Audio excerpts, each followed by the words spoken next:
kas teie jaoks jäi meediakajastus meeldivaks, positiivseks? Aga milles asi on? Miks? Me käisime joomas seal, just. Kas keegi võib öelda ka, mis konkreetne väljaanne näiteks, noh, ma ei tea, kas valetas või moonutas või tegi?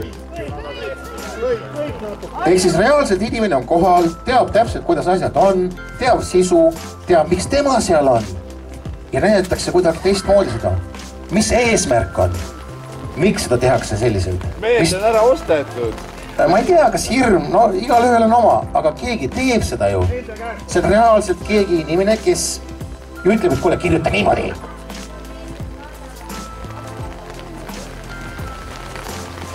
Õigusi. Õiglust. Kujutage ette, mis tugevad sõnad need on. See on see koht, kus kohas sa lõpuks saad aru, mis selle sõna taga on. See on seesama, mina võin teile seda öelda, et minul isiklik kogemus on olnud, kus väga kõrgel tasemel inimene küsiski minu käest, et kes see rahvas üldse on? Kus see on? Nad ei teagi. Meil on ju täiesti vabalt juba käsitletav asi, et peaasi, et rahvas ja riik oleks rahul. Kes need kaks asja on? Kui meie ei saa aru, et rahvas ongi seesama riik ise, siis me saame edasi rääkida, kui saame sellest aru. Aga sinnamaani ongi see, et kuskil on keegi. Me olemegi eraldi ja igaüks, kes erinevas linnas, kes erinevas kogukonnas, kes ja aga rahvana me peame olema ühised. Ühel meelel. Ma ei tea, kuidas sellest viimast kõik see tundub, aga need on põhilised kohad, kus kohas me ise endale peame vastuse andma. Kas me saame, kui rahvas, ühiselt toimetada, ühiselt öelda, kuidas me teeme leppeid, sest momendil on asi jõudnud nii kaugele, et lepped enam ei toimi sellisel kujul, nagu nad on kunagi kokku lepitud. Keegi, ütleme, mõnusal moel kuskilt niimoodi salaja muudab neid põhimõtteid, natuke need sõnade sisu ja kõik läheb kuidagi käest ära. Ehk siis korraldajaid on palju, aga üks nendest on inimene, kes veenas mind, et ma pean siia tulema, sest tuleb kokku palju häid inimesi. Ja mis meil saab selle vastu olla, kui olla heade inimestega koos. On nii? Nii, küsin teie käest. Hakkame vaatama, kes siis kohal on. Kas Lõuna-Eesti on kohal? Põlva, Võru, Valga, Värska, vaikus. Elva.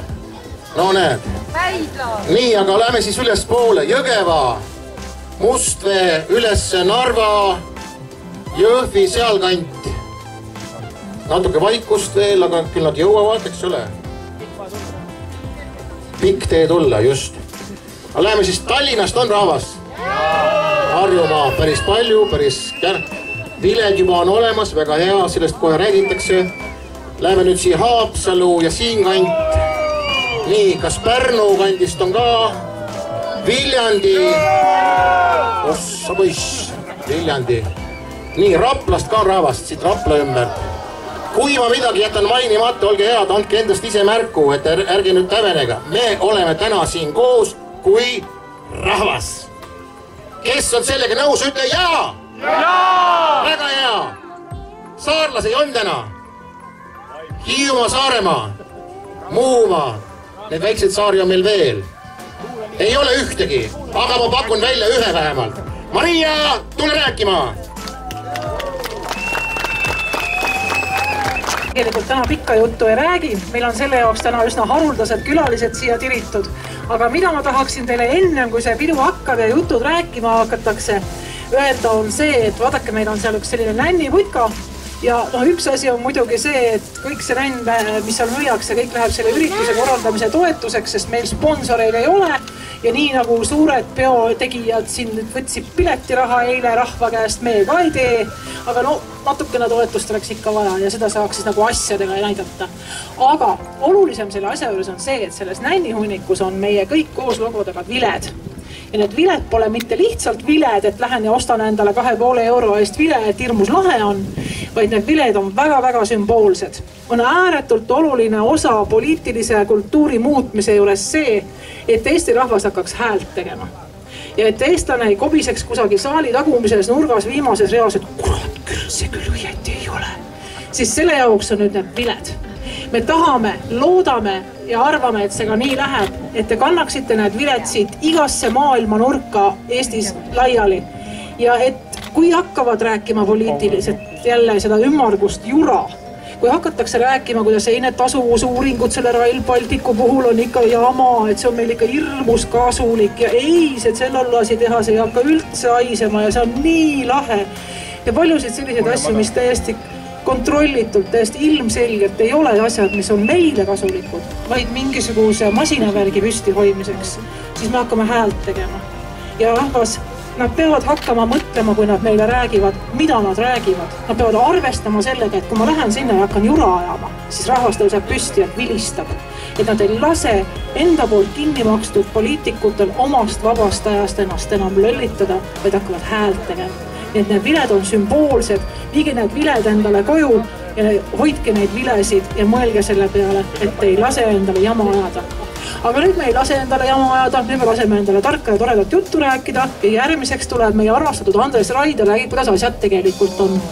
Tema eriala, tema teema on sõnavabadus ja sealt me kuuleme ilmselt ehedalt, kuidas need asjad tegelikult käivad. Andres? Jaa.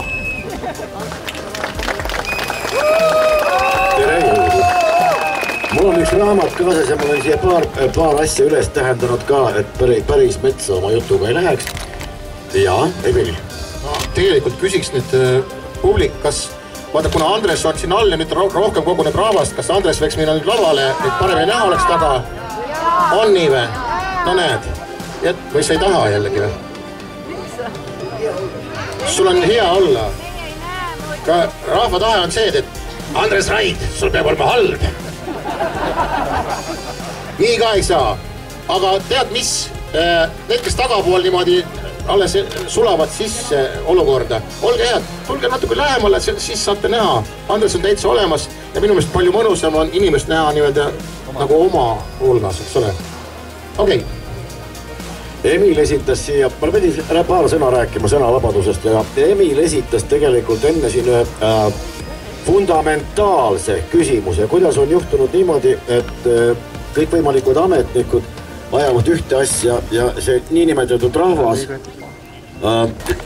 ei ole kuidagi moodi kaasatud vaatamata sellele, et sõnades kaasatakse kõiki ja kogu aeg ja kõikvõimalikud isegi õppekavade koostamised on läinud kuidagi kaasavaks, meditsiiniabi ja kõik muu, see on läinud kaasavaks, paraku on tegemist sõnadega. Sõnavabadusega on see seotud väga lihtsal moel, sellepärast et sõnadele ei ole enam tähendust ette nähtud. Igaüks võib neid võtta ja käituda sõnadega vabalt, nende tähendusega ümber käia, sõltumata sellest, mis nad tegelikult algselt tähendanud on, võivad nad ajas muutuda või neid võib õigemini ajas muuta täiesti suvaliselt. Emil küsis ka, et miks pärast on väga paljud üldse siit ära läinud ja ei kavatsegi tagasi tulla.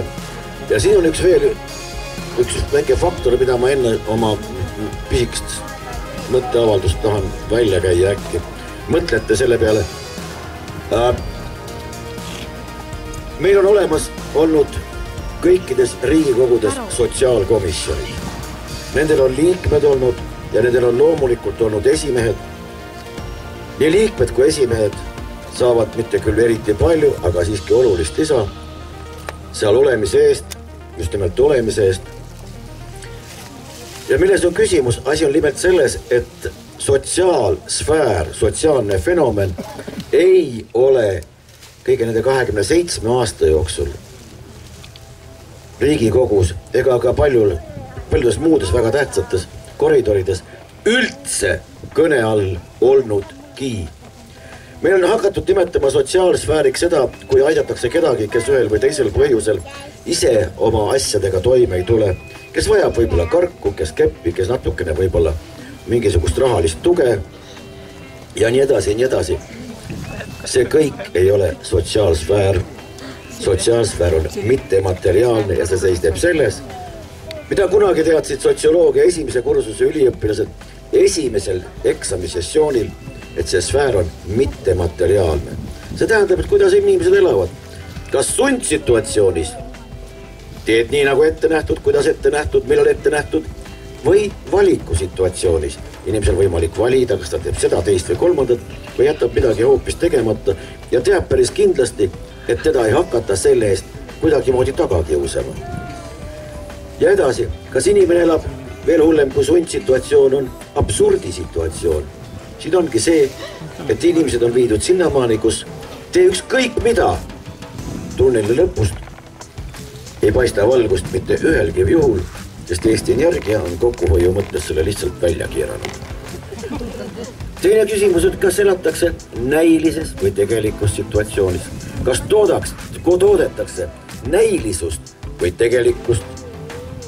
See tähendab, et kas me läheme päriselt sünnipäevale, tuleb siia kokku, tahame midagi rääkida või tuleme kokku kuskile kellelegi juubelile, ise mõtleme, et ta Sinder sureks, samal ajal kõlistame kokku ja ütleme, et küll on kõik väga tore. Kas me elame stabiilses või labiilses, kas me teame, mida homne tuua või muutub kõik kogu aeg ja siit hakkabki kujunema see, missuguses situatsioonis inimesed elavad, millest kujuneb nende suhtumine, arusaam ja turvatunne ja kusjuures turvatunne ei tähenda absoluutselt mitte mingisuguse suurema või väiksema mehaniseeritud tankikolonni olemasolu või selle puudumist. Absoluutselt mitte. Aga nüüd selle sõnavabaduse juurde me juba otsapidi jõudsimegi sinna. See tähendab seda, et sõnadega käiakse ümber täiesti suvaliselt. Üks asi on tegelikkus ja teine on sõnad, mida sellega kujutatakse, peegeldatakse, kuidas seda väljendatakse. Ma vaatasin täna hommikul täiesti kogemata kombel Rahvusringhäälingust ühte saadet, milles oli intervjuuritud meie ühiskonnas väga paljude poolt vähem või rohkem lugupeetud inimesi. Ja üks neist ütles, et kõige suurem saavutus nende aastate jooksul on olnud see, et me ei ole läinud endaga rappa.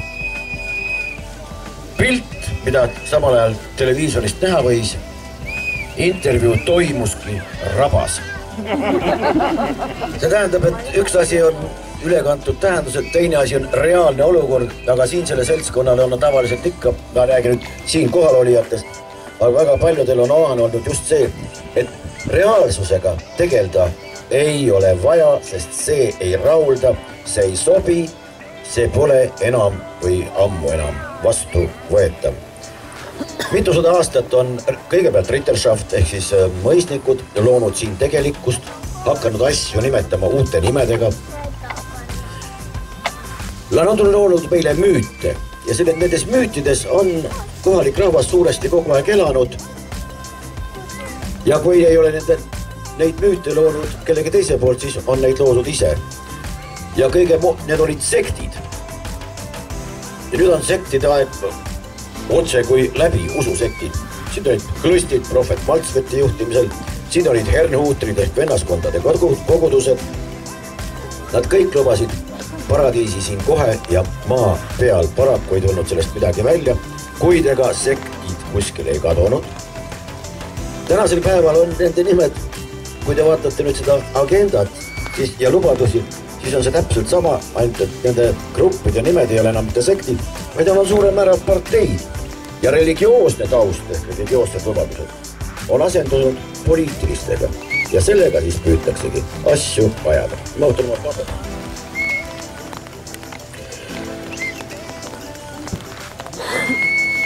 Täpselt samamoodi on Eesti põhiväärtustega, millest kogu aeg räägitakse. Niipea me tahame saada seda sõna. Öelge see sõna meile vabalt välja, millest jutt on.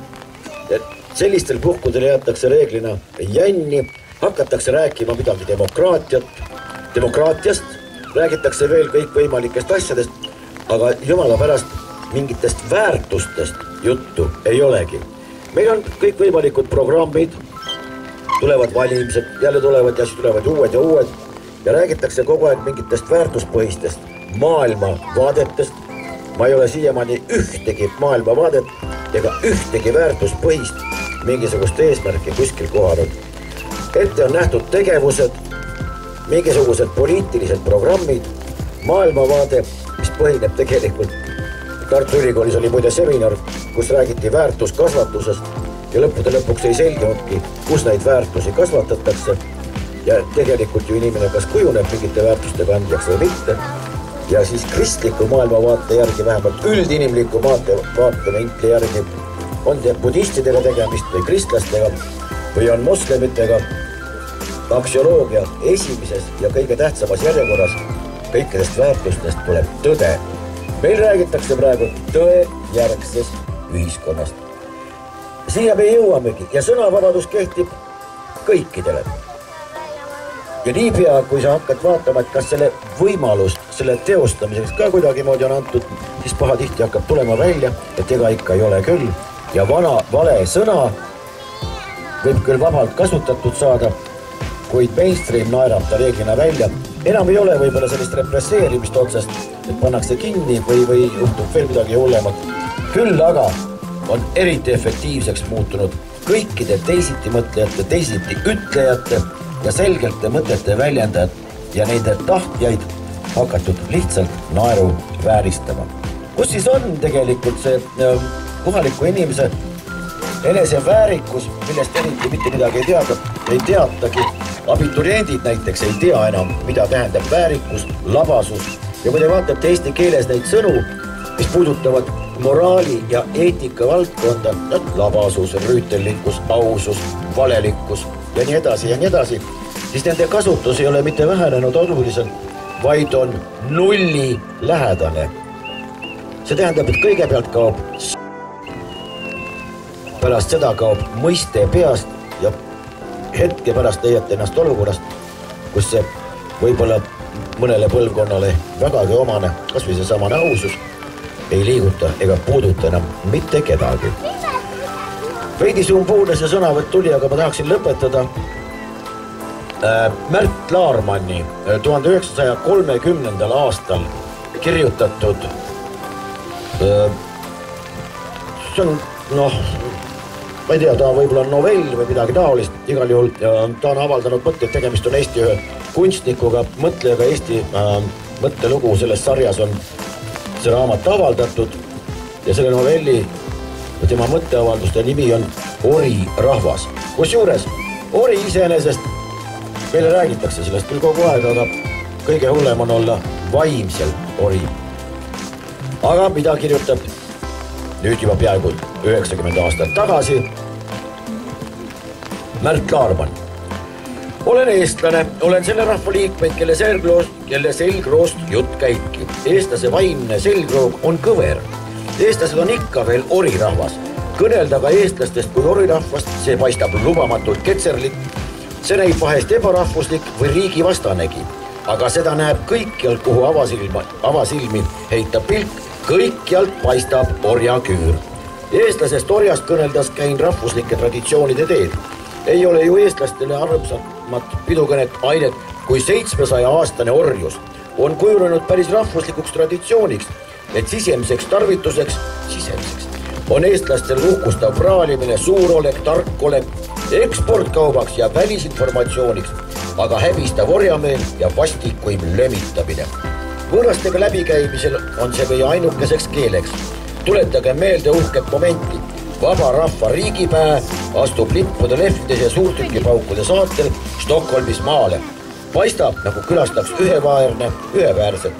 Kodus aga samal ajal kogu avalik arvamine lömitab põrmus rootslaste eest ega lakka orjalikust vingumast Rootsi aja bluffist. Kui puutume kokku rootslasega, siis rootslane on andnud meile kõik. Masohistliku lõbuga luiskame rootslase meie häätegijaks ja päästjaks. Rootslane on pühad, kelle autoriteeti avalikult keegi ei saa kõigutada.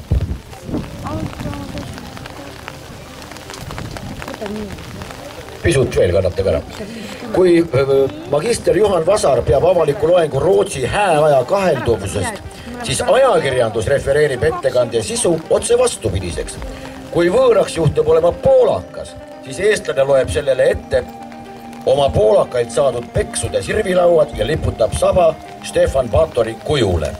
Poolakas on olnud meie kaitsja ja päästja ja kui professor ei leia muud poolaka tegudest, siis ta seletab poolaka eestlase päästjaks kas või sellegi pärast, et see sõdis sakslasega ja seetõttu sakslane ei pääsenud hävitama eestlast.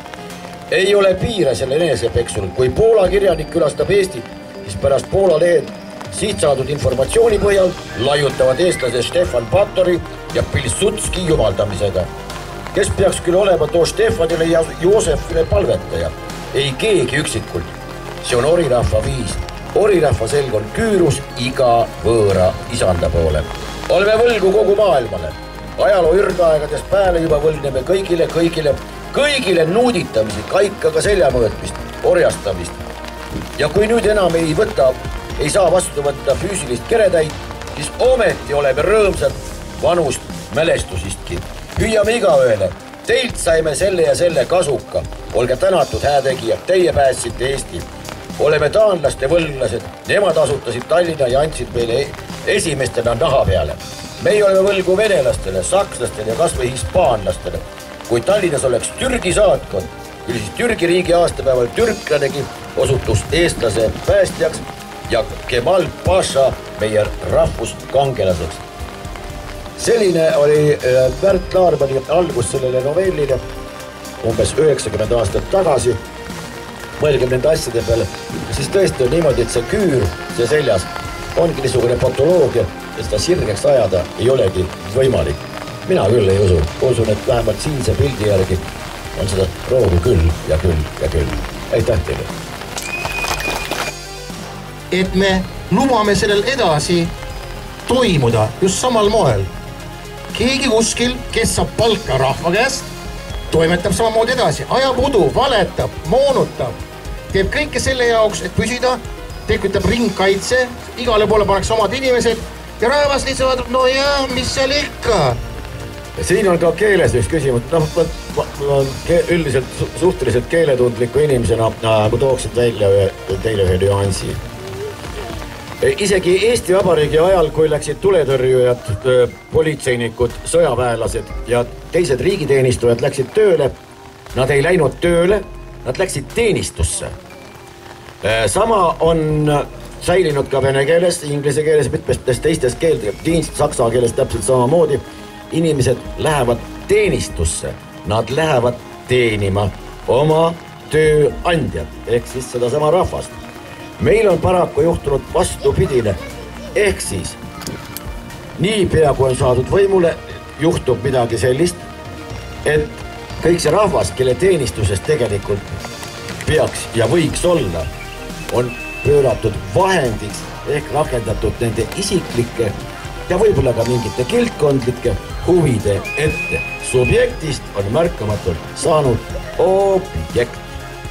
No, mina võin sulle öelda, et kui pikalt on meile taotud seda, et me elame ju praegu paradiisist, sest meie põhi slogan või see juhtkiri on, et meil on teenuste, kaupade ja tööjõu vaba liikumine. Ehk siis tööjõud on mis asi? Inimene. Ta on pandud ühele pulgale kauba ja teenusega.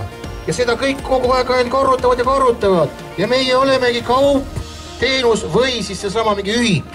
Ja siin ongi, kus vahetatakse ära sõnad, sellega harjutakse ära ja lõpuks abiturient ei näe siin mitte midagi halba, kui talle öeldakse, et nüüd on aeg siseneda tööjõuturule. Vabandage väga, ma ei ole mingisugune kaup. Tähendab, turust arusaamine on vildakas ja kogu sellest, on loodud mingisugused sellised konstruktsioonid, mis millegipärast peavad ja pädevad ja inimesed on sellega ära harjunud. Ma teeksin muidugi vahet. Ma loodan, et mitte leppinud. Ehk siis, kas me saame nüüd öelda, nüüd on teie kord kanu, kas kaasa öelda või mitte. Me nõuame tagasi arusaama, kus inimesed, kes on teenistuses, on teenistujad. Just nimelt, teenistujad. Ja kelle teenistuses nad on? Võiks tööandja vastu nagu vaja viisakam võib-olla olla. On see vastuvõetav? Jaa, tuli praegu, me ei olnud teil seda jaa, muidugi! Ehk siis see on juba esimene asi, kui me ise hakkame kasutama seda sõna, aga praegu aplausi saatel suur tänu, Andres Raid. Nii.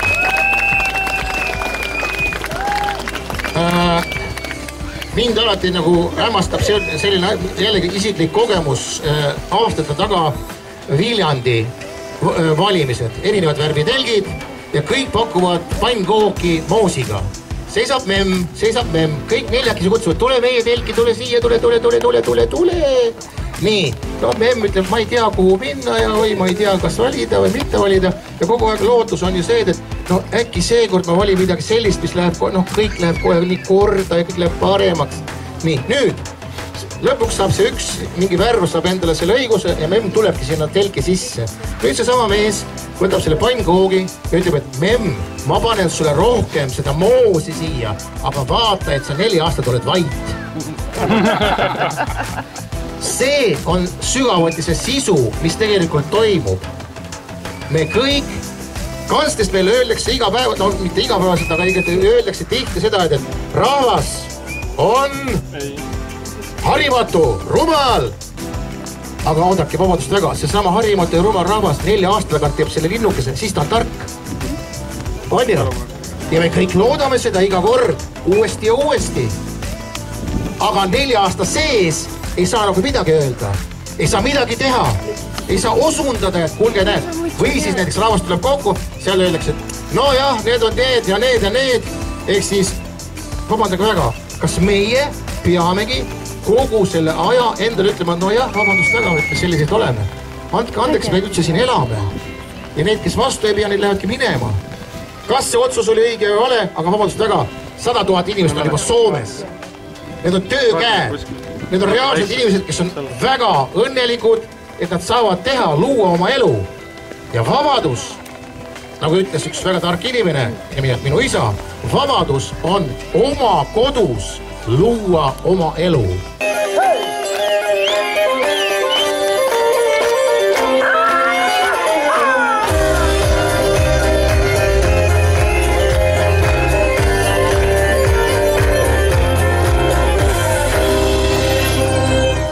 Aitoa, jälle selled.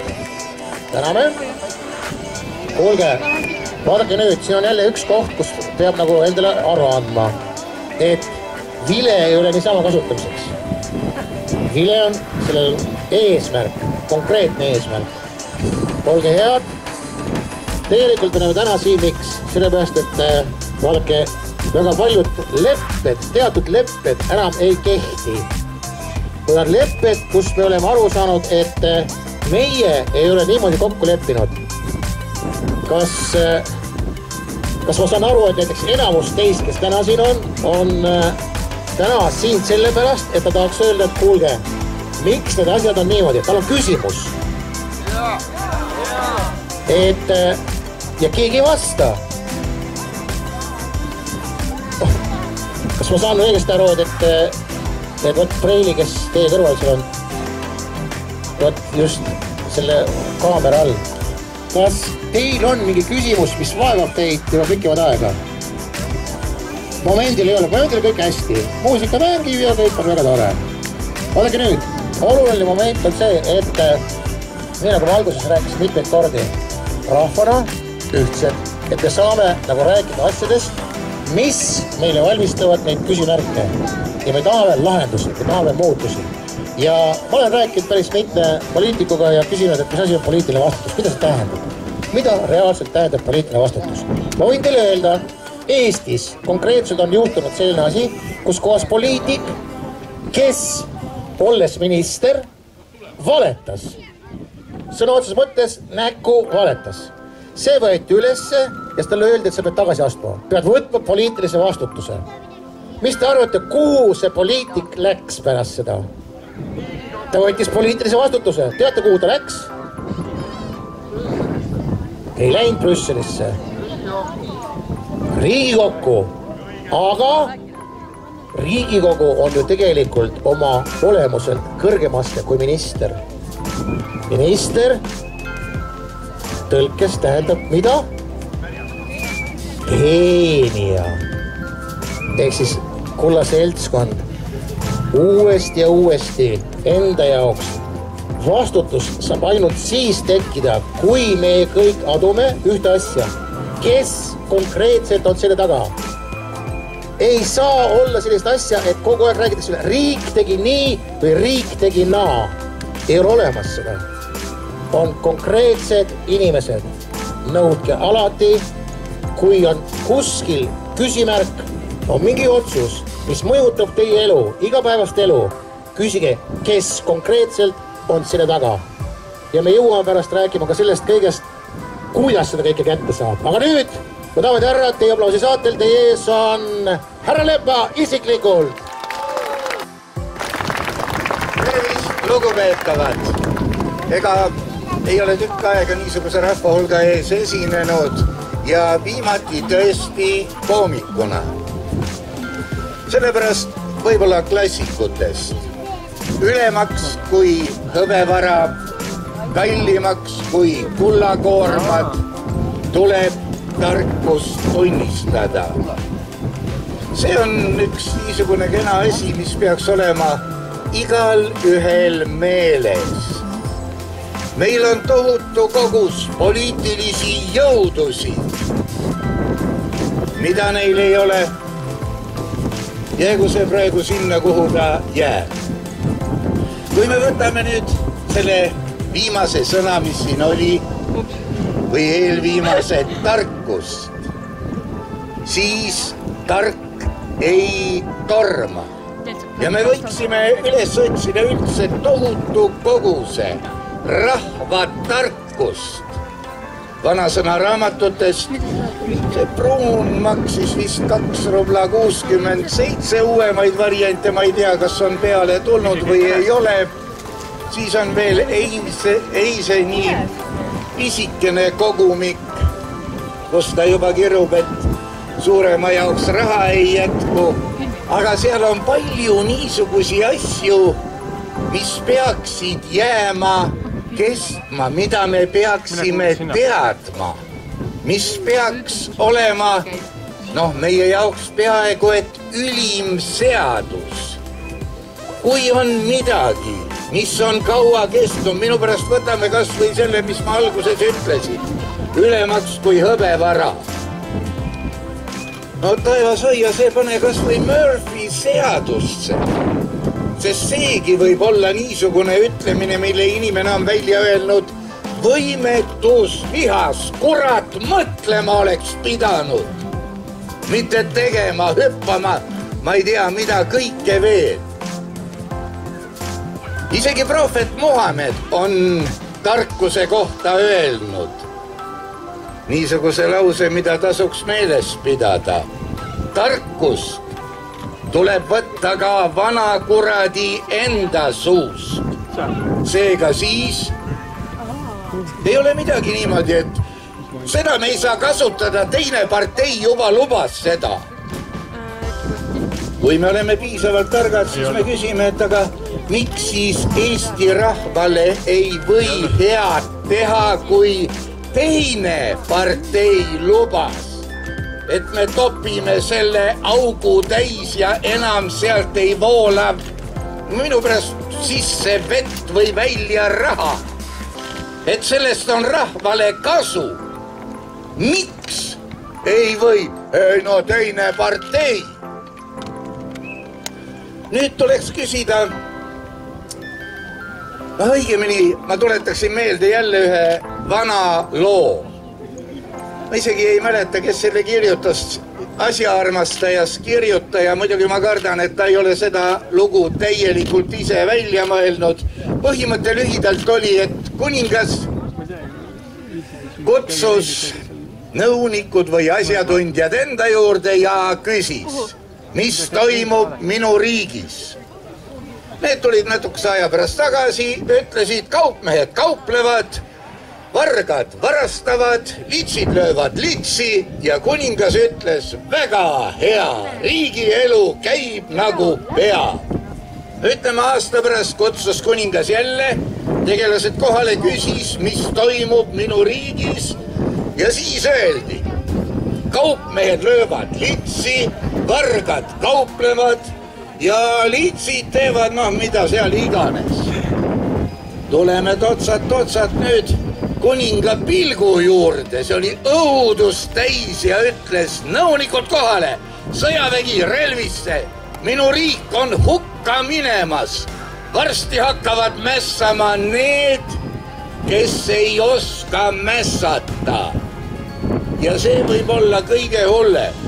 Kogunetakse igale poole kokku, vehitakse kätega, räägitakse vägevaid sõnu ja mis sellest kasu on?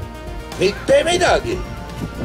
Läheb siis papakene pojakesega, kes õla peal istus, kenasti tipa-tapa koju, teeb oma õlle lahti ja ütleb, vaata poeg, aga me täna mässasime, kasvad suureks, mässad samamoodi. Ma küsin, mis sellest kasu oli? Mitte midagi.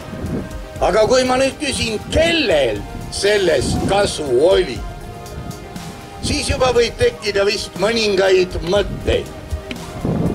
Minul on tekkinud igasuguseid mõtteid seoses laulupidudega ja öölaulupidude korduslaulupidudega. Tuleme kõik, laulame jälle. Ma olen alati oodanud, et kui öölaulupeod tõesti tegid meie riigi vabaks, äkki nüüd jälle. Ja mitte sittagi. Laula mitu korda tahad, nuta mitu korda tahad. Mitte miski ei muutu. Laula sa ühe partei. No 15 euri, noh, aga näed. Nüüd ma küsin uuesti, kellele on need üritused kasulikud. Võib-olla siin hakkab mõni vihje juba tulema. Kohe Bono! Kes sellest kasu sai? Noh, artistid on makstud, ekraanid on makstud, turvamehed on makstud. Turvamees, noh, nii-öelda isamaalisel üritusel. Tegelikult see peaks olema ikka üks paras kurioosum. Sest kui isamaalisel üritusel hakkab keegi mängima mölakat, peavad omad ta maha lööma. Mitte palgaline turvamees, ei no ma ei saanud teda maha lüüa, tead sa nüüd turvamees pidi tulema, turvamees ei tulnud nüüd. Need lõhkus selle ära, pani auto põlema. Või kuidas me seda asja vaatame? Midagi on siin väga mäda. Miks meil on palju parteisid? Mida need parteid tahavad? Kas need parteid juhinduvad võrdse kohtlemise printsiibist või ei, meie ainult oma valijatele, sina mine ära, sina ei valinud meid. Mõtleme nüüd natuke loogiliselt, kuidas need parteid käituvad. Miks on vaja meil veel rohkem parteisid, veel rohkem imelikke lubadusi? Muide, noh, Muhamedi sai siin mainitud, tema peaks olema väga niisuguste imelike iidol, nii et vaata, et ei tohigi mainida. Võtaks siis teise ka ette, Adolf Hitleri. Tema seletas oma Mein Kampfis väga lihtsalt. Ühiskonna, noh, võiks öelda jah, ühiskonna ülesehitust. Ega see saksa keel ei ole mu lemmikkeel ja ega ma teda ei oska ka. Ja tema seletas nii, et ühiskond koosneb 10% headest, tublidest, ausatest, isamaalistest inimestest. 10% pettidest ja kaabakatest. Ülejäänud 80% vaatavad mokk-töllakil peal. Ega ta niimoodi päris otse ei öelnud. Ja kui üks nendest 10%, kas kaabakad või siis õiged on saanud võimule, siis nad alluvad võimule. Lihtsalt alluvad. Mitte, et nad on nüüd orjameelsed, nagu öeldakse eestlaste kohta, ega eestlase kohta ei või ka öelda, et ta päris orjameelne on. Muidu peaks meil olema orjade partei ja kogu rahvas seal kärts-mürts. Need, kes lihtsalt alluvad võimule, on lollid. Nad ei kasuta oma aju selleks, milleks see aju meil on.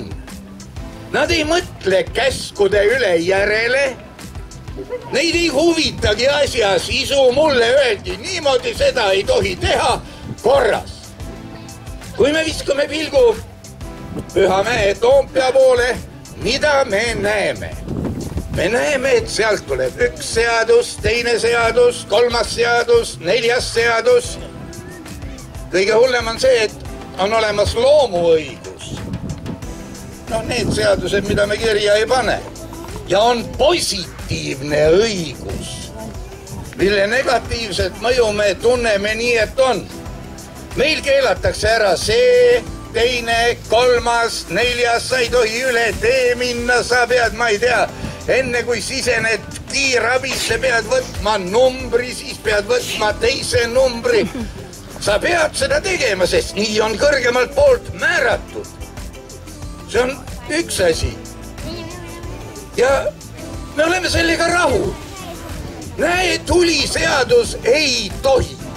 Hiljuti lugesin ilusat artiklit liiklusmärkides, kus elupõline sõiduõpetaja ütles, et neid pannakse vist kohustusliku tonnaaži järgi, et pange sinna neid märke üks 50 kilo ja sinna pange 200 kilo.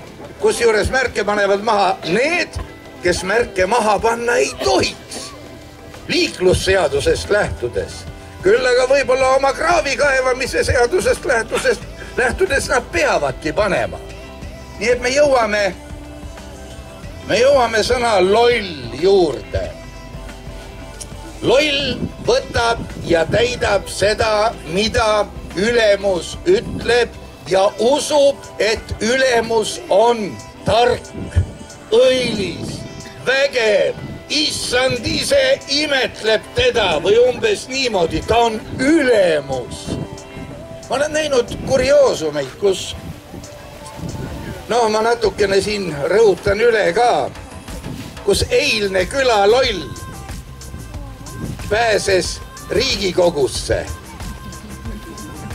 Ja ei olegi midagi parata, oi, auväärne riigikogulane tuli külla, kõik korras, ta on ülemus nüüd.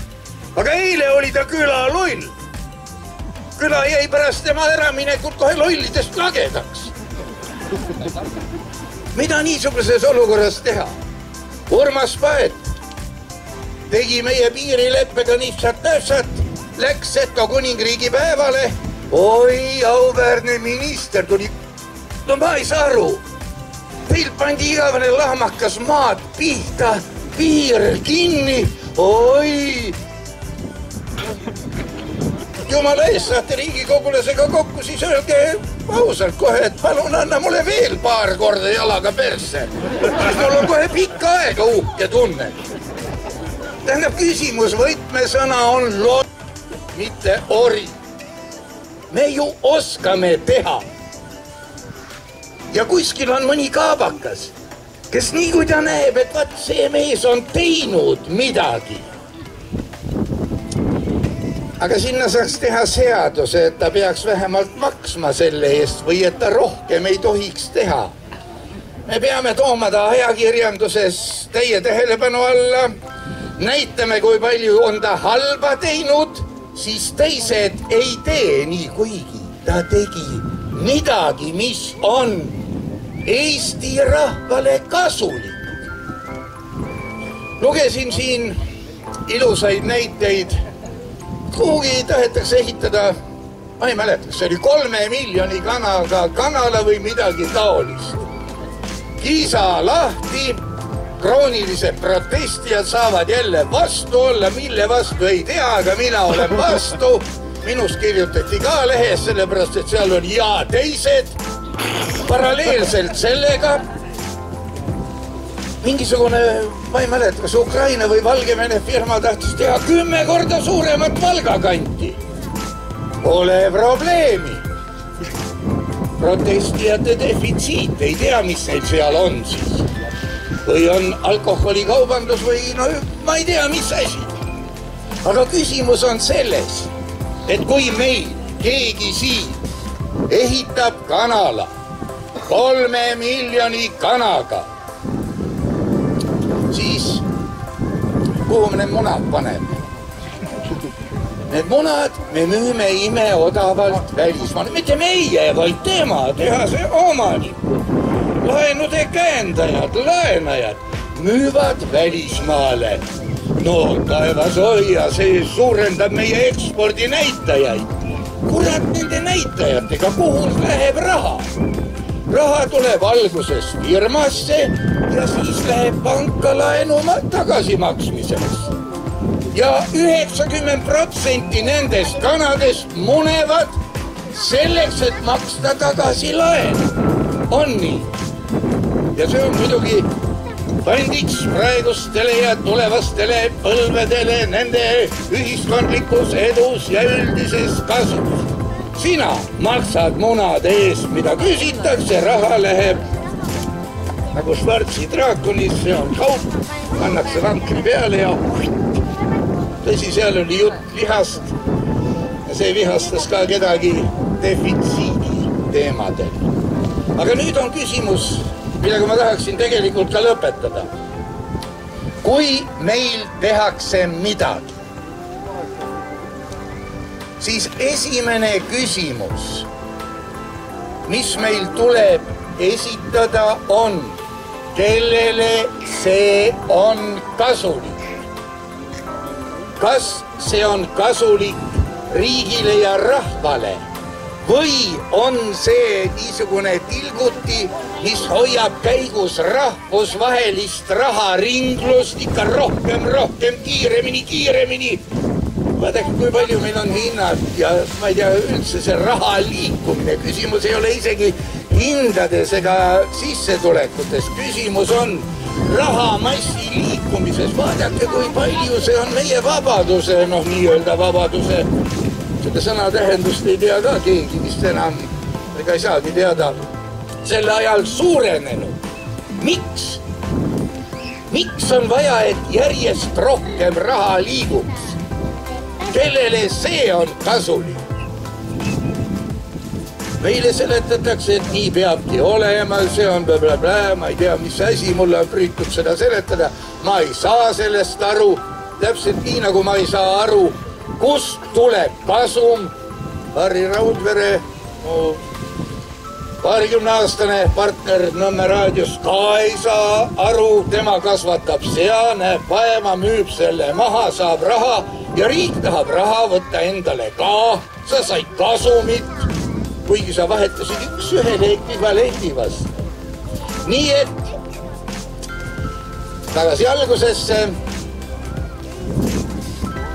Tarkus üle kõige, kasutage mõistust, lahake asjad ära, ärge alluge loomuvastastele korraldustele. Nendega kaasneb laviin, võib-olla te praegu ei aimagi, et kui ma teen nii, aga siis ei juhtu ju mitte midagi. Aga vaatame, mis tuleb edasi, vaadake seda Livlika tiivalöögi lugu. See on ju uhke küll. Mõistust meile kõigile ja sellega kõik. Nii, aga Lepa kadus nüüd kuskile või? Ei kadunud.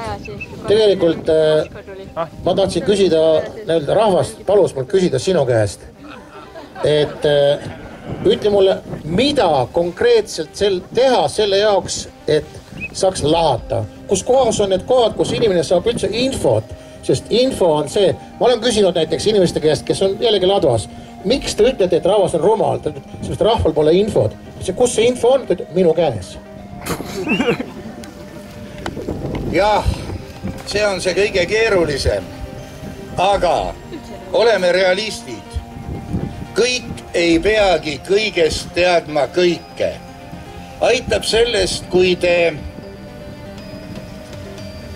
püüate saada ise isiksuseks ja ei hakka sellega oma nina püsti ajama, et mina olen niisugune, et mina tean või minu teada on need asjad teistmoodi. Olge vait. Selle kohta ka üks pisikene tähendamissõna. Kujutage endale ette vanadekodu.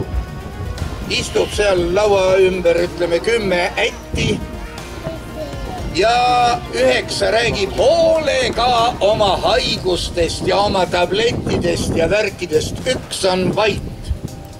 Kes neist oli arst? Vaat nii ongi. Arenege ise.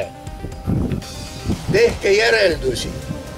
Teile ei ole vaja anda läbi näritud kraami, sest läbi näritud kraamis on suhtumine. Aga suhtumist ei ole vaja.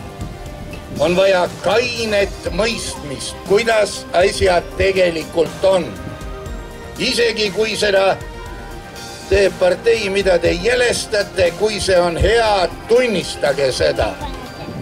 Nii võib-olla inimpõlve paari jooksul loksuvad asjad paremasse seisu, kui nad on. Ja mul paluti tunnike tagasi öelda, et meil on siin Tiit Madisson. Tule Tiit, ütle ka paar kõva sõna. Kõigepealt muidugi võiks küsida, kas sind Hirvepargi aastapäevale ka kutsuti? Ei, seni ei ole veel kutsutud, aga seal on organisaatorid olemas täiesti. Lugupeetud rahvuskaaslased, väga austatud inimesed, kellele veel Eesti saatus korda läheb. Siin minu kauaaegne kamraad rääkis rumalusest, aga Vana-Kreeka filosoof Sokrates ütles, et rumaluse vastu on ka jumalad võimetud. Nii et siin ei ole midagi parata. Me püüame muidugi igaüks jõudumööda õppida ja ennast arendada, aga see, nagu siin praeguses Eestis paistab välja, ei ole väga palju tulemusi kahjuks andnud. Juba Eesti tuntud rahvateadlane Oskar Lorits kirjutas 1955. aastal Paguluses Rootsis ilmunud raamatus, et eestlastel on väga tugev kultuuriidentiteet, kuid puutub täiesti poliitilise mõtlemise võime. Noh, mina otsekohes inimesena võin ütelda, et Lorits oli, ütleme, lojaalne, Eesti rahvale lojaalne inimene ja pisut utreeris seda olukorda. Mina arvan, et meie hulgas on liiga palju lolle, kes ei ole suutelised omal isegi selgeks tegema, mis siin Eestis meie ümber toimub. Kuna tarvitatakse seda informatsiooni, mida meile peavoolu meedia pakub.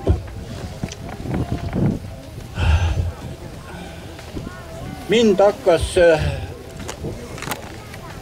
valitsev rumalus häirima juba ammu, kuid peale seda, kui 2010. aastal ma tegin veel katse Tartus toimetatava pingviinide paraadi ajal inimesi kutsuda välja, et protesteerida selle poliitikute käitumise vastu, kes masu ajal, tollal oli 170 000 töötut Eestis, et nad kutsuksid kas või poliitikud korrale.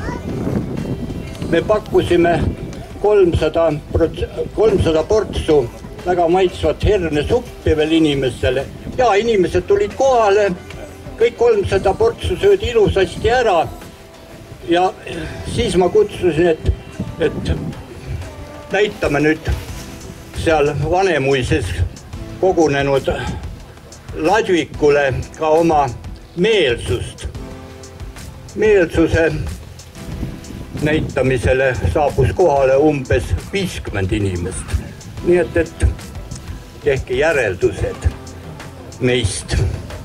Ja siis mul sai sellest olukorrast siin kõrini ja otsustasin mitte enam seda tsirkust kaasa teha ja siirdusin samal aastal Pagulusse. Aga nüüd, kui vahepeal on siin toimunud mitmed sündmused, millest Eesti inimesed on osa võtnud, mida on küll näiteks, ma pean silmas 24. veebruari Läti külastust, kui hinnanguliselt kohal umbes 5000 inimest. Muidugi meie rumalad poliitikud hakkasid osavõtjaid mõnitama, aru saamata, et rahvas on äkki üles tõusmas, et inimesed on hakanud mõtlema ja neile läheb korda, mis meie riigis toimumas on. Nemad ei suuda seda aru saada sellest ja ilmselt ei suuda ka tulevikus aru saada. Ma olen peaaegu kindel, et tänane meie umbes 1000 inimese osavõtjaga meeleavaldus vaikitakse maha, sest neil ei lähe see korda. Aga kui me võtame kaasa kõik oma sugulased ja sõbrad ja koguneme üks päev Toompeale ja meid on 10 000 inimest, vaat siis hakkavad toompealased ka mõtlema, et kas nad on targalt üldse oma mineviku poliitikat ajanud. Nii et ma sooviksin, et me kohtuksime kunagi tulevikus Toompeal. Edu teile!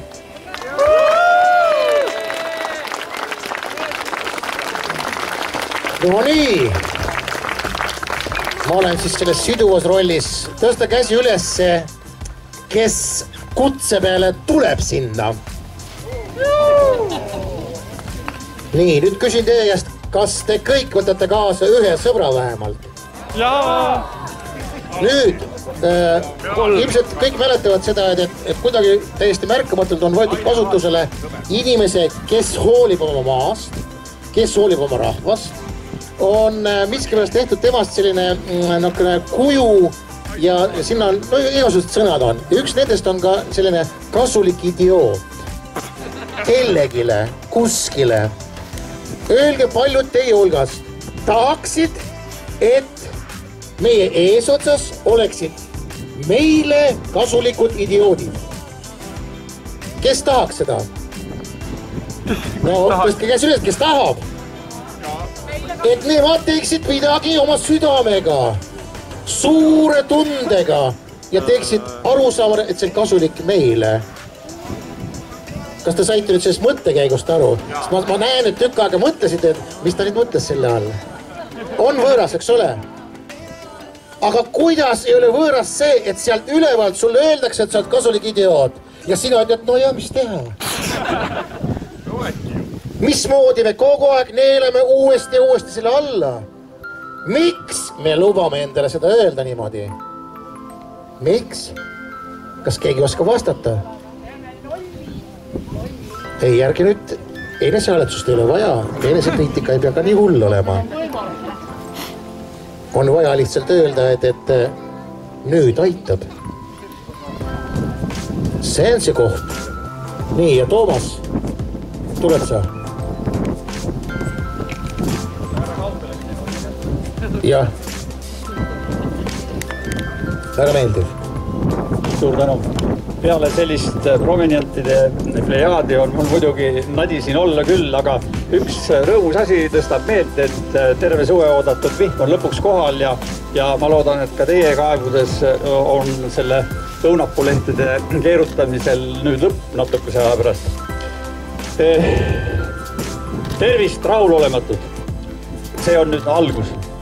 Et tulen eelmise sajandi esimese poole lõpust ja see tähendab ENSV-st puhtalt. Ja see annab head materjali ka võrrelda, mis on nüüd ülend 27 aastaga siinpool, kus me oleme vabad võrdsed ja kuidas on au, uhkus ja südametunnistus esindab meid Riigikogus. Vanasti oli ülemnõukogu ja seal oli natuke teistmoodi. Et kõigele vaatamata valitsejate jõupingutustele 27 aasta jooksul olen ma ettevõtjana ikkagi elus. Aga inimesena, nii nagu vana mokitsa värk ikka, kõpitsed ja näete ka liigun. Et ettevõtjana ei ole mul kunagi üle 30 töökoha olnud, aga ma hoian seda madalat profiili niimoodi ja tean, mis tähendab maksude maksmine, kaasa arvatud kõikide aktsiiside ja muude asjade tööjõu poolt. Seda enam olen ma paljude teie toimingutega alates 22. veebruarist sellel aastal väga kaasav mõtleja. Ja tahangi teie ees jagada oma rahulolematust.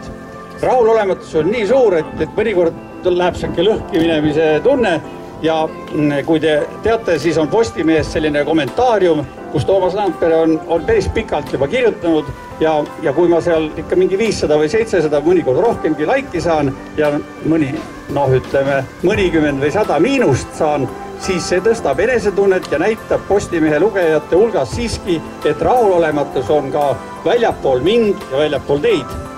Nüüd 3 päeva tagasi on lugupeetud Lauri Hussar lastud Postimehe kommentaariumisse sellise programmi, mis laseb küll kirjutada, vastata ka ja siis sa võid seal kirjutada, et sobimatu või mitte, aga laikisid panna ei saa, sest et läbi on nii suur valitsejate kui ka Postimehe toimetajate töö üle, et ilmselt seda enam ei kõlanud kannatada. Mis mul nüüd läheme sellest nagu peavoolumeediast eemale, aga ettevõtjana oleksin ma isegi, see on küll väga selline keeruliselt öeldud ja võib-olla isegi ajab mõne hinge täis, et ma maksaksin isegi rohkem maksu, kui selle maksuraha eest, mida korjatakse, tehakse riik korda või vähemasti üritatakse seda teha, saaks nagu ütleme 2-realisega sõita Tartusse, Via Balticat mööda, ei peaks sõitma nagu mööda surnuaeda ja Rail Baltica jutu ei tahaks ka kuulata. Aga paraku on maksuraha kasutamine jäänud selliseks tabuteemaks, mis tahes peavoolumeedias, rääkimata siis meie teenindajatest nagu teenistujatest ja teenindajatest, ministritest koos oma õukogondadega, et maksuraha kulutamine on see, mida ma ei saa kuidagi sallida. See on kohutav, sest et meie presidendi institutsioon on mutta tallatud lausa 10 aasta jooksul, kui härra Ilves oskas Ärma motelli kõrval OÜtada ja siis vahepeal oli vist kohakaasuse alusel ka sviitimisega president meie riigil.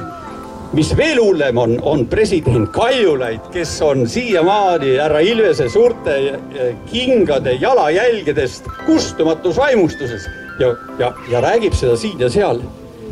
Kuidas on see võimalik, et selline olukord toimub, kui härra Ilves avalikult valetab ja avalikult pistab tasku vähemasti 125 000 eurot maksuraha ajal, kui meil on umbes 300 000 viletsuses, ütleme ikka viletsuses elajat, nii-öelda elanikku, kellest 55 000 meie ametliku statistika järgi on lapsed. Aga härra Ilvesele läheb iga kuu ja tema 3. ametliku perekonna ülalpidamiseks, kes esindab Jeva esikus üle maailma Eestit, nagu te teate, 12 500 eurot. See on, jagage 400 euroga, saate aru, mitu pensionäri, korralikku pensionäri võiks selle rahaga poodi minna. Aga neid kaitseb kapo härra Sinisalu, proua Berling, prokuratuuri ülemjuhataja härra Pikamäe, kes ütleb, et Eesti Vabariik on õigusriik. Ja loomulikult politseipealik, kes sai omale kõrvaklapid ja ka väga uhked saapad, nagu te mäletatavasti.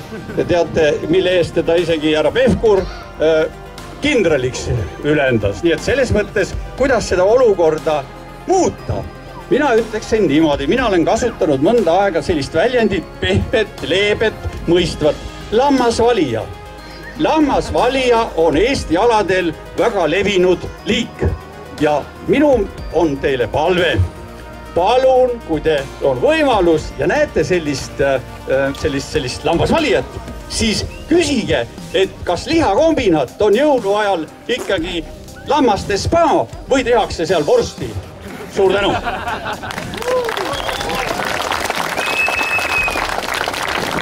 no vot, mis numbrid kõik, eks need olid. Tead sa mis? Ma siin mõtlesin niimoodi, et 90 alguses enne seda ju hakkas kõigepealt meie tark seltskond tegelema sellise asjaga nagu ime, eks ole ju? Ise majandav Eesti oli see asi, mis lükkas väga paljud protsessid käima. Ja tegelikult see toimiski väga hästi. Pakun välja, et samamoodi nüüd, kus me saame aru, et mingid asjad on kokku jooksmas või ei vasta enam nende kokkulepetele, mis me kunagi saavutasime, teha uus ime ja see on ise mõtlev Eesti. Kes on selle pool? Tõsta käsi! Väga hea! Ise mõtlev Eesti, see tähendab ainult ühte, et me ise teame, saame aru ja otsustame, kuidas on õige. Mitte ei lase kogu aeg seda teha kellegil kuskil seal. See helimees, kus sa oled? Vaata, kas sul see lugu läheb käima seal. Kuulame selle ära ja siis hakkab kohe meil üks põnev teatritükk. Üks lugu on kirjutatud. Pane kohe kõvemaks. Kuulame.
Ja YouTube'is võite leida laulu Vaba maa.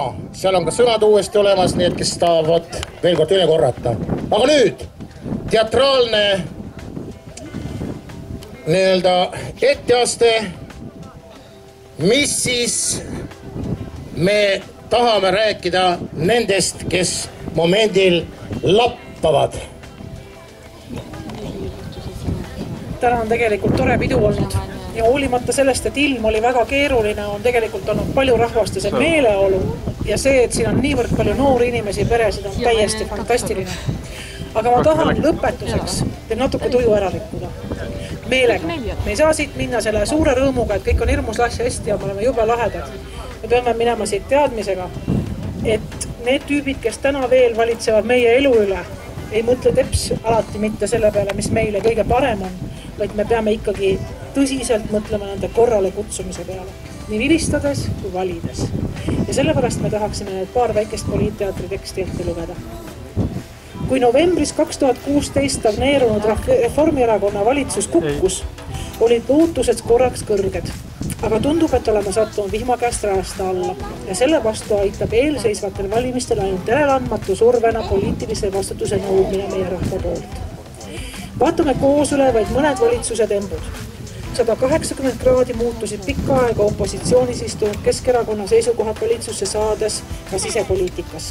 Aktsiisitõusude, otsedemokraatia kehtestamise, presidendi otsevalimise, haldusreformi ja piirivalve taastamise suhtes. Opositsioonis neil lubati, tegelikult võimule saades unustati väga kiiresti. Enne lubati tegeleda e-valimiste lõpetamisega, võimule tulles sobisid need küll. Lubati paljastada VEB-fondi skandaal, võimule tulles keelduti avaldamata seda ja paljusid teisi asju, rääkimata mõttetust ja kahjulikust Rail Balticust. Sügisest kallineb elekter 30% ja valitsus laiutab käsi. Nemad ei saa sinna mitte midagi teha, muidugi saavad. Mooduseid on mitmeid. Tuletame meelde, et 2013 aastal korraldas Keskerakond Jüriöl põlevate tõrvikutega protestimarsi elektrihinna tõusu vastu. Juba ainult võrgu ehk ülekandetasude reguleerimisega saab valitsus midagi ära teha, kui tahab. Urve Palot kureeritud Work in Estonia programmi eelarvesse on järgmiseks 3 aastaks eraldatud 10 miljonit eurot, mille eest värvatakse võõrtööjõudu. Luuakse Eestit tutvustavaid materjale, parandatakse nende kättesaavatust ja avalike teenuste kättesaadavust. Aidatakse välispetsialistide peredel sisse elada ja nii edasi. Soovitakse, et riik hakkaks maksma iga võõrtöölise pealt ettevõttele toetust 2000 eurot. Hetkel on teada, et sellele limpsab keelt Yana Toom, kes kindlasti mitte ei hakka seda kasutama Eesti oma perede toetamiseks, et väljarannet peatada, et eestlased koju tuleksid ja taastaksid esivanemate talusid ja jagaks kogemusi. Kui need 2000 eurot antakse Eesti ettevõtjatele, väikeettevõtjatele, talunikele, et nad looksid mentorprogrammi, et nad õpetaks meie oma noori inimesi uuesti maal ettevõtlusega tegelema ja aitaks ja toetaks neid, oleks meil sellest kõvasti rohkem kasu. Vastupidi, eestlasi ja venelasi vastandatakse, et nõrgestatud ja omavahel riidlevaid kodanik oleks kergem valitseda käskudega nii nagu juhtidel mugavam. Raha jaotatakse mitte tagasitulnutele kohanemiseks, näiteks vaid ametnikele, kes paremini sõna kuulavad. Täpselt samuti nagu riik on läinud praegu pagulaste programmiga. Raha nõudnud süsteemi, mitte ei teeni rahvast ja riiki. Hiljusti edastati rõõmusena. Haigekassa nimevahetusega seotud kulusid on võimalik oluliselt vähendada. Kokku kuluks nimevahetusele varem kavandatud 865 000 asemel 350 000. Milleks vahetada nime, kui teenus ei varane. Kempe, mida on tehtud või lastud juhtuda, on veel ja veel, nagu näiteks Linnamäe elektrijaama müük. 640 000 euroga müüdi maha, kui ainult remont maksis 2 miljonit. Spetsialistid arvutasid välja, et elektrit tootes võiks selle sama 640 000 2 aastaga tagasi teenida. Et tegemist on Viimsi sõbra poega, kus sisuliselt parsedati maha meie vara. Tänavu suvel tegevuse lõpetatud Elmo Rent, need on need elektriautodes laadimisjaamad, mis igale poole ilmusid. Alustab septembris uute omanike käe all. Soetamishin oli 10 korda odavam kui ehitusmaksus. See tehti oma tuttavatele ja sõpradele lihtsalt ära. Kindlasti ei tohiks unustada lisaks veel Eesti Energia, Ameerika ja Lähis-Ida põlevkivi investeeringuid, nendest Andres Ait täna juba rääkis.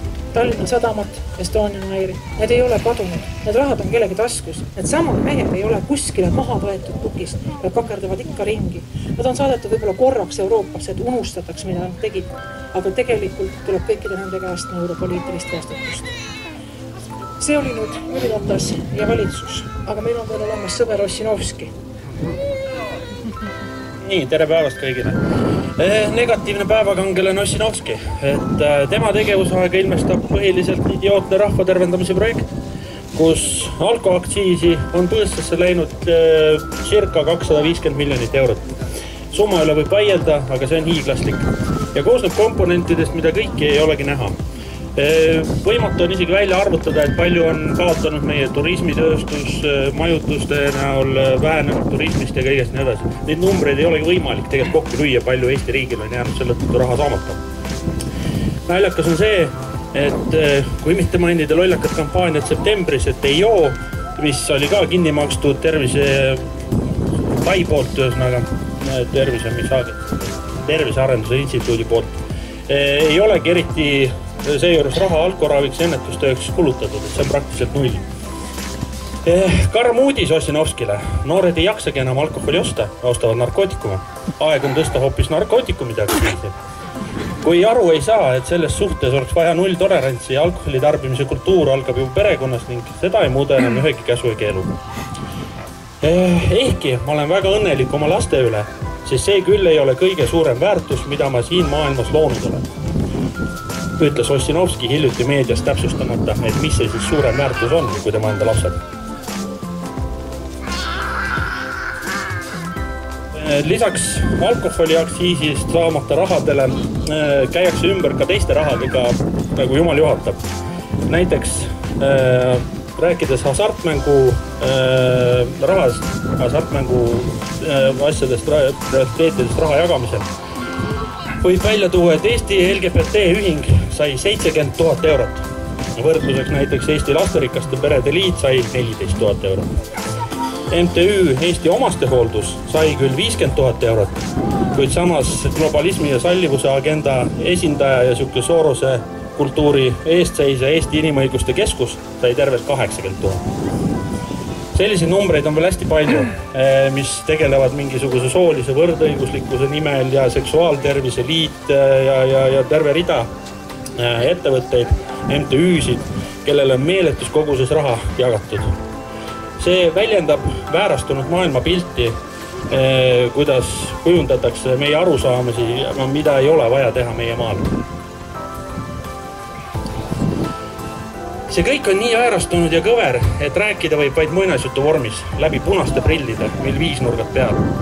Järgnev autor on Reimi Loel. Suursugusest ja mõjukast suguvõsast, sama suursugusest ja mõjukast nagu Bilderbergide suguvõsagi. Pärit ja kõrgelt haritud geniaalne prints Jevgeni kardab, et selline ohtlik düstoopia nagu rahvusriik, mille eksistents muutub liberaalsotsialistliku viljaka töö tulemusel kiirtempos olematuks, võibki kogemata kombel äkki säilida. Et liberaalsotsialistlik ja progressiivne liiduvabariik, kus on euro-government, eurovalimised, eurotiiger ja kes saab omale varsti ka Rail Balticu, võib koledal kombel langeda pimedasse ja konservatiivsesse keskaega, kus võidakse kogemata kombel ja mitte riigimehelikult langetada alkoholaktsiisi, mis nulliks hetkega kogu senise rahva tervendamise poliitika. Ning tühistatakse progressiivne kooseluseadus ja äkki muudetakse maailma kõige demokraatlikumat presidendi valimise seadust ning selline õigus antakse kogemata haigele rahvale. Peatatakse meie mitmeastmeline rändepoliitika ning paisatakse põrmu kogu tuleviku pensionisüsteem ja demograafiline areng. Teen ettepaneku prints Jevgeni hirmude leevendamiseks korraldada Sotsiaaldemokraatliku erakonna valimiskampaaniaks täiendav jõulutunnel. Teha rahvale ettepanek, kes ei suuda mingil seletamatul põhjusel ju viinakuradi küüsist välja rabeleda, tarbida vaid aktsiisimaitselist alkoholi. Kõikidel riigipühadel heisata vikerkaarivärvilised lipud koos Euroliidu lipuga ning hümni asemel laulda Internatsionaali. Loodetavasti on see pisku piisav, et järgmistel valimistel teeks rahvas õige valiku ning me saaksime praeguse geniaalse peaministri Jüri kõrvale veel teisegi sama geniaalse peaministri Jevgeni. 2 pead on ikka 2 pead. Ura, seltsimäed! Ura!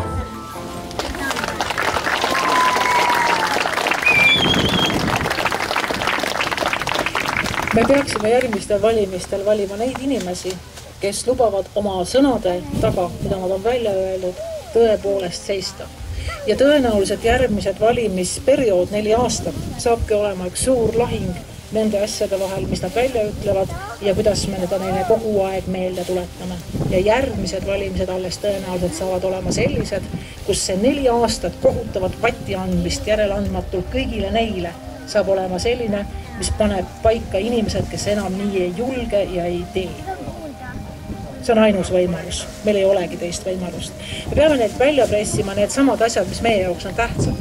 Rahvaalgatusõigus, presidendi otsevalimised, need häälte mitte ülekandmised. Te saate vaadata meie ürituse Facebooki lehelt neid pikki loetelus. Ma ei hakka neid täna ette rääkima. Teil viimas ajab ja olete kaua olnud ka juba.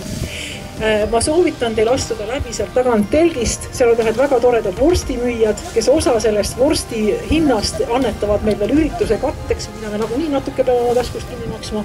Ostke vorsti minnes ja meie anname edasi vaba mikrofoni inimesele meil Metsakutsil, kes hakkab lugema Hando Runneli luulet. Nii, väga hea. Kuidas tuju veel on? Küsin nimelt veel.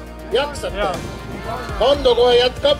Mina olen siin kahel asjal veel rõhku pööramas. Ja nimelt, ükskõik, mis ka ei toimuks, ükskõik, mis tasandil. Esimene ja oluline asi, me kõik peame teadvustama endale ilmolulist asja ja see on kohalik toit. Iga üks teist, nii palju kui võimalik, pühendage oma nii tasku, mõtleme kui süda sellele, et me hoiame alles kõik need, kes meile annavad head ja puhast Eestimaa toitu. Kas kõigil on see aru saadav? Nii, nüüd üks selline liikumine on Ott, kindlasti on neid veel, Ott on otsetootjalt tarbijale, me teeme nüüd kohe, homme alustame, teeme pika tiiru ja lõpetame Saaremaal, jälgige seda, nii palju kui võimalik, olge head, andke oma panus sellele, et meil on olemas oma eestimaine siin kasvatatud toit. See on üks asi. Ja teine, nii palju on siin räägitud, et valime nüüd nii, valime naa, enamus inimesi, ma võin teile öelda kindlasti, kes siin on, no mida, me oleme kogu aeg nüüd valinud enda arvates õigesti. Ja alati tuleb miski pärast keegi muu. Meie valimissüsteem on kord selline, et tegelikkuses oma sisu poolest ka uued tulijad, ja neid on päris mitu juba nähtud, ega nemad ikka ei loo seda uut arusaama, uut väärtust sellisena, et me saame aru, et nüüd ma valisin õigesti, nüüd ma käitusin hästi. Selle jaoks on olemas ka üks liikumine, mida võite ka jälgida ja omalt poolt toetada lokaalselt igal pool, on, kes teab, meie reklaami seda. Ma ei tea, kas Maria on, see on instrument, tegelikult see ei ole mingid reklaam, see on maakogu.ee, julgelt võite lugeda kõike, mida see tähendab. See on instrument, kus kohas rahvas saab oma meelt üheskoos ette kanda, mis on kõige tähtsam, rahumeelselt, targalt, läbimõeldult, teravalt ja kindla teadmisega, et see jõuab ka kuskile kohale. maakogu.ee. Aga nüüd, kui daamid härrad, Runnel ise tahab öelda läbi selle mehe suu. Tere, kaasteelised. Tegelikult parandan vea. Tahaks lugeda Rudolf Rimmelit. Ja võiks öelda, paljud ei tea seda autorit. See mees valutas Eesti iseseisvuse ees südant kindlasti rohkem kui mina, kui sina või keegi teist siin üldse. Aga nüüd ma loeks mõned kaksikvärsid tema raamatust Usutunnistus, mille luuletused on pärit kuskilt 30-35 aasta tagant.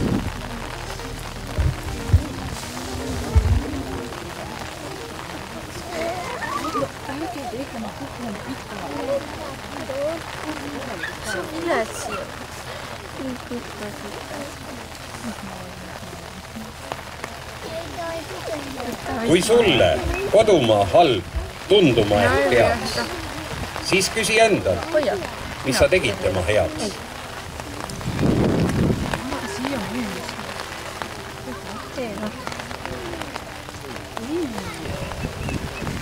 Veel üks õnnetu läks võõralt mullalt mulda. Kui omal maal on õnn, siis võõrale ei tulda.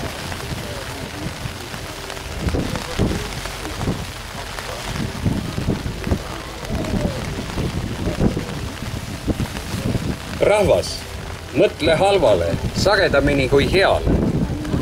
Juurteta mets tungib juurtega metsale peale.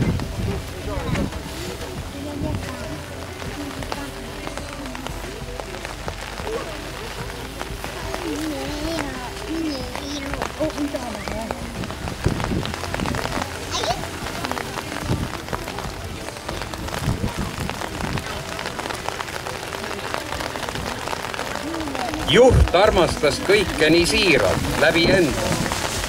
Ta armastas ka rahvast, nagu lollakat venda.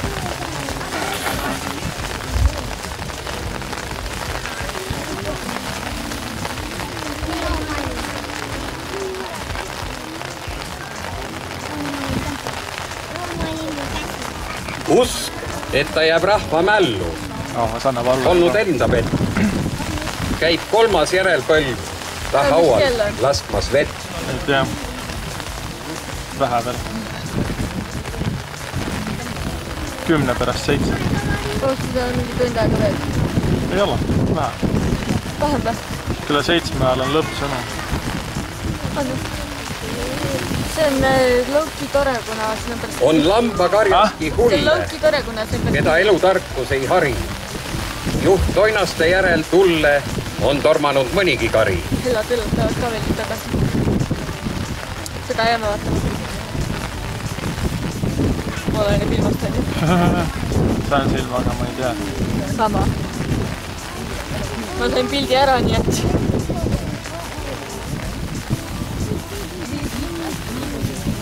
Koosolekud, kähmlused, mängumaad, vanded, kirvud tsirkuse kähmluses, känguvad anded.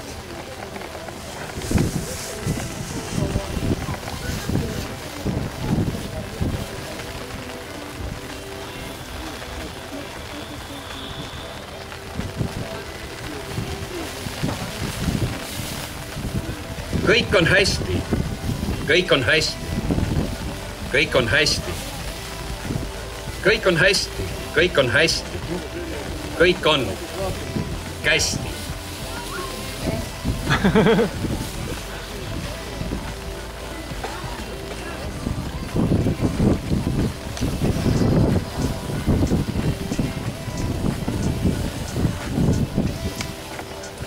Ahastus uputab metsi ja linnu ja laevu. Rõõm vaatab mööda ja päästma ei vaevu.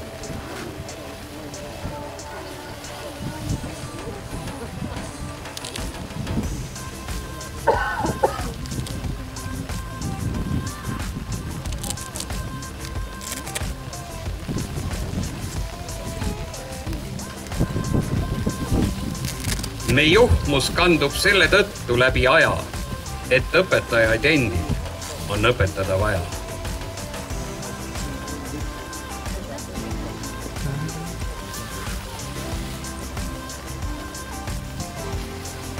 Paistab maku.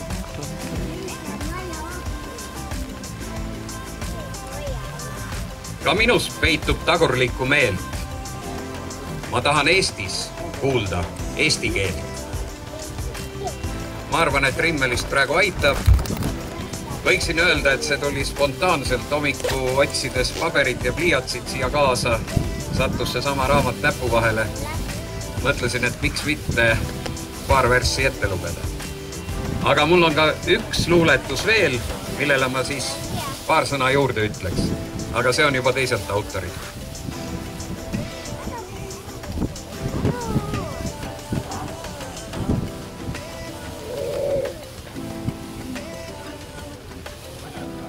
Tegu on suht trükisooja luulekoguga 93 päikesetõusu. Autor Sigrid Osa.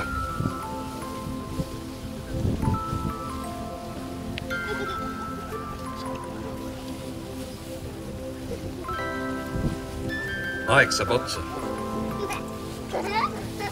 Ühel päeval meil ei ole enam aega. Öelda kallim, kuidas teda armastab. Jagada naabriga kõrvitsakoogi retsepti. Täita oma laste unistust. Ühel päeval meil ei ole enam aega. Minna Paljajalu mereranda. Tultega tantsima. Ja suudlema silmapiiri langevaid tähti. Ühel päeval meil ei ole enam aega. Leotada esmaspäeva pärastlõunal kummaks aetud merevees Pärnaisi.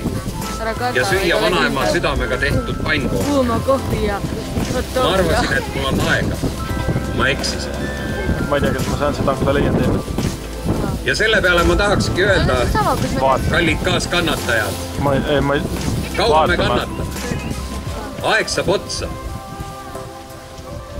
Ma olen püüdnud käia viimase paari aasta jooksul igasugustel meeleavatustel, et midagi muutuks. Ja kurb on see, et kohale jõudes heal juhul on võib-olla 200-300 inimest halvemal juhul 10. Võtke ennast kokku, kui midagi toimub ja tulge Toompeale. Pange see teler kinni, jätke vaatamata see seebikas, mis iganes. See ei anna meile midagi.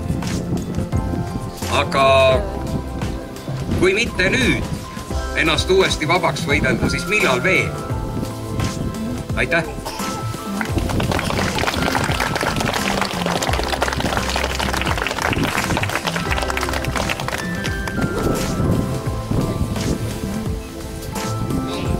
Kuivõrd siin öeldi vahepeal, et on vaba mikrofon, kas kellelgi on soovi midagi öelda?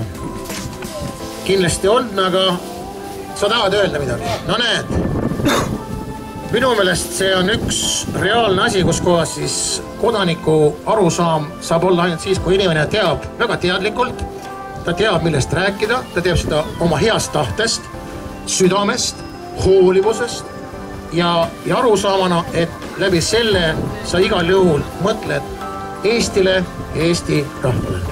Eks? Väga hea. Sinu nimi on? Tervist, olen Jan Naaren. Elanud 15 Soomes. Õpin seal vaikselt õigusteadust, nii kui jõuan vaikselt kursust korraga. Ja mind hakkas huvitama, Maria nimetas neid rahvavaenlasi, aga üks peamine on ära unustatud, see on Anvelt. Anvelt ja tema vihakõne. Ja mina uurisin, mis asi see vihakõne on, ma jõudsin mingisuguse sellise instantsi nagu mingi ministrite nõukogu kusagil. Ma ei tea, ma pole sellist instantsi enne kohanud. Ja see on siis määratlenud, mis asi on vihakõne ja põhjuseks toodi, et see kaitseb mingisuguseid gruppe, kes vajavad erilist kaitset. No teate küll, kes need grupid on. Ja samas on meil selline kehtiv selline kõige kõrgem norm on inimõiguste konventsioon. Ja nüüd on siis niimoodi, et tähendas see ministrite nõukogus ei ole õigusnormi staatust saanud. Ja seda siis raiutakse igal pool vihakõne. Nii, aga jah, ma ei tea, kuidas seda rakendatakse, kui ta pole nagu õigusnormi staatust saanud ja ta on inimõiguste konventsioon annab kõikidele gruppidele võrdsed õigused, aga see vihakõne nägemus, see tõstab need grupid teistest ülespoole. Ja nüüd siis Anvelt tahab seda vihakõne seadust teha ja see vihakõne seadus lähebki siis inimõiguste konventsiooniga vastuollu ja tõstab need grupid teistest gruppidest ülespoole või kõrgemalt. Nii, aga väga põnev, igal juhul aplaus mehele, hea tähelepanu. Kas sa oskad öelda ka, et milline oleks lahendus, et meie rahvana saaksime öelda, et kuulge, et meil on olemas juba teatud reglement, kokkulepped, mida tuleb jälgida ja kõik saavad oma õigused. Mitte see, et keegi surub läbi mingisugust oma väikest erilist õigust, kus ei ole tegelikult arvestada absoluutselt kõikide huvid. Et milline on sinu poole ettepanek näiteks, kas on, kuivõrd sa õpid praegult juba seda õigusteadust, kas seal on mingi lahendus olemas? Põhimõtteliselt lahendust ei olegi selle, et kui seadus läheb põhiseadusega või inimõiguste konventsiooniga vastuollu, siis tähendas, see läheb põhiseaduskomisjon Riigikogu. Nii, kui see annab rohelise tule, siis saad edasi kaevata, nagu Riigikohtus on selline nagu kohtukolleegium, mis tegeleb nende seaduseelnõudega, mis võivad minna vastuollu teiste õigusnormidega. Kui ta sealt Riigikohtust läbi läheb, ongi jõus seadus. Ehk siis järjekordne näide sellest, et meie rahvana me ei saa mitte midagi teha. Kas on nii? Kas kõigil on jällegi see, et lööme käega nagu nii on, mis mina siin väike hiirekene, mul ei ole midagi. Järgmine kord valin jälle paremad, no vähemalt ilusa lipsuga kellegi ja siis selle läheb paremaks ja toredamaks. Kas see on see tee, mida me uuesti usume, uuesti laseme ennast ära rääkida, lootuses, et ehk on see nüüd natukenegi parem eelnevast. see on küsimus, mida võib kaasa võtta. Nii, aga nüüd, kas sa Maria tahad veel öelda midagi? Kui Riigikogust mööda minna, kuidas meie rahvana saame seda teha?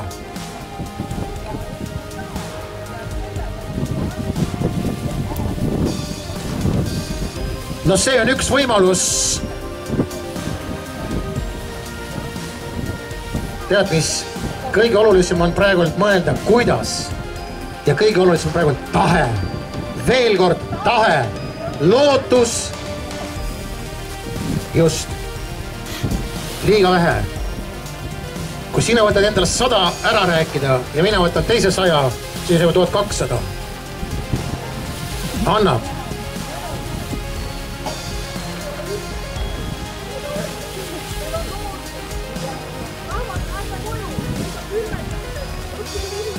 Auväärt seltskond, suur kummardus teile, tänan, et te olite täna koos meiega, täname, et te mõtlesite kaasa, täname, et te siit minnes räägite oma kaaslastele, oma lähedastele, oma sõpradele, oma perekonna inimestele, et on olemas siiski neid, kes mõtlevad ja mõtlevad seda oma heast tahtest, oma kõige paremas lootuses, et see südame hääl jõuab kuskile ja ta jõuab.